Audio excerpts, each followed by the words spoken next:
Hora de conversar com o Carlos Andreasa. Andreasa, não sei se dá para chegar a tanto, mas eu vou dizer aqui que o Lula teve uma boa semana, né?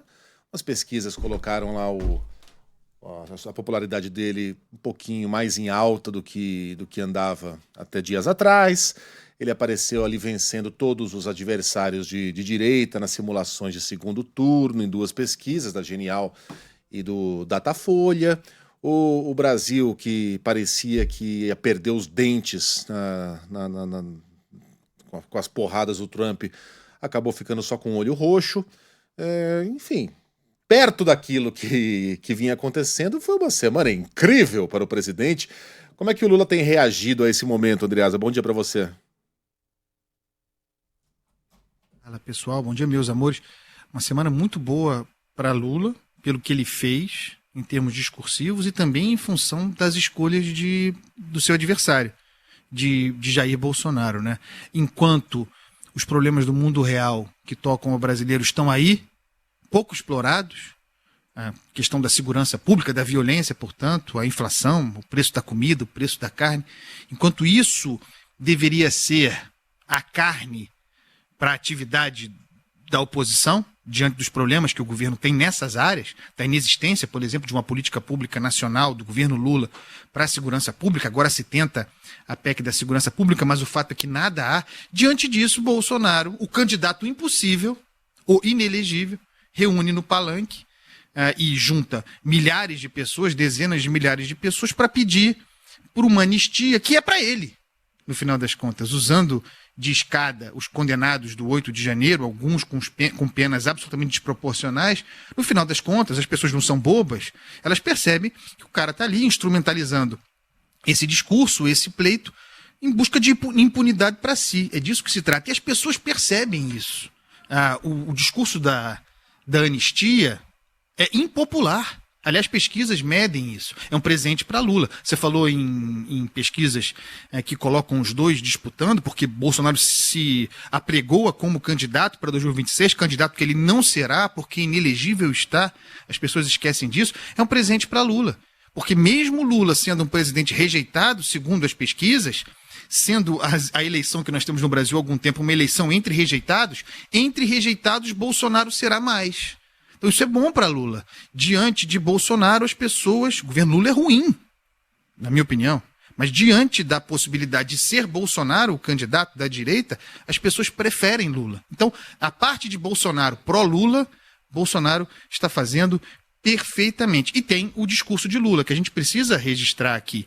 O governo Lula tem muitos problemas, é responsável por parcela significativa da inflação que aflige as pessoas, mas o discurso está certinho. E, aliás, você falou do caso do Trump, do tarifaço. Um dos elementos do discurso de Lula que merece atenção é a exploração patriótica de uma oposição a Donald Trump, que funciona em vários países. Isso é pesquisa, certamente Sidônio Palmeira subsidia o presidente, tem que bater no Trump, tem que ir para o confronto com Trump. Ainda que Trump ignore o Brasil, e o Brasil tenha sido até, entre aspas, beneficiado nesse tarifaço, como você disse, apenas um soquinho, um olhinho roxo, é o caso até de agradecer, e não tem muito o que fazer na prática, mas o discurso patriótico anti-Trump diante do tarifaço é produtivo para Lula. Pesquisas no mundo mostram que presidentes que se colocaram nesse lugar tiveram pontos a seu favor. Então veja o discurso de Lula ontem, por exemplo, sobre isso.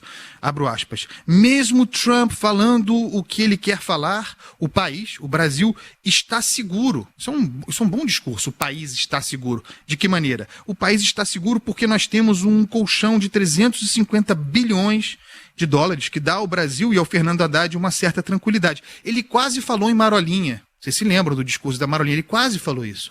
Que o Brasil está forte, o Brasil está protegido, o Brasil está seguro diante dessa questão tarifária dos Estados Unidos. Esse é um discurso influente que merece a nossa atenção. E tem outros. Lula falando que trabalha, que quer formar uma classe média no Brasil. Isso é um discurso influente.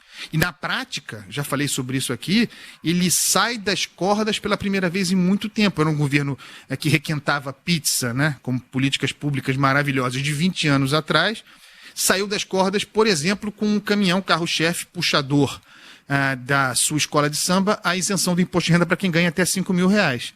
É uma política pública justa, muito difícil de ser atacada pela oposição, que bota na frente nesse sentido. É uma política pública que dá carne, musculatura à ideia de formar um país de classe média, um país que está muito empobrecido. Então, tem, Megali, constituições discursivas exploradas por Lula nesse momento que lhe dão competitividade. Eu vejo muita gente, em função da impopularidade de Lula e do seu governo, descartando o atual presidente como competitivo para 2026. E acho isso um erro muito grande.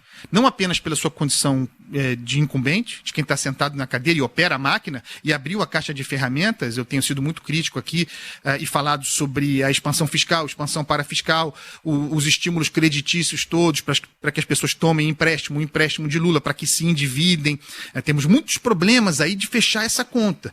Eu falo sobre isso o tempo todo. Mas, pensando em tiro curto, eleitoralmente, é um conjunto de propostas que pode gerar um bem-estar, que tende a gerar um bem-estar, até maquiador da inflação, operando com a inflação. Então, eu acho um erro descartar a força competitiva de Lula para 2026 e acho que os discursos desses últimos tempos têm sido muito eficientes nesse sentido. No caso da isenção do imposto de renda para quem ganha até R$5.000, pensando politicamente, é inatacável. Além de tudo, a proposta, pode ser que a conta não feche, eu acho que ela não feche, mas eu acho que ela não fecha. A proposta de compensação é tirar de quem ganha mais, eles estão falando isso. Simples, de maneira simples. Tirar de quem ganha mais para isentar quem ganha menos. É inatacável isso. E é um discurso eficiente, que toca naquele pessoal que foi afetado pela taxa da blusinha, recentemente pelaquela instrução normativa da Receita sobre PIX. Então, tem um discurso aí acertado, finalmente, que é proativo, que propõe, que não é simplesmente reativo, que merece a atenção de quem faz análise política neste país, Luiz Megali. E veja que tem um debate aí que também é difícil de você ir contra, que Lula está guardando no alforge, ainda não trouxe, né, com força, que é o da escala 6x1. Né? Esse é um assunto eleitoralmente muito forte, muito difícil de você fazer campanha contra. Mas tá lá, tá guardadinho, né? Quem sabe para 2026.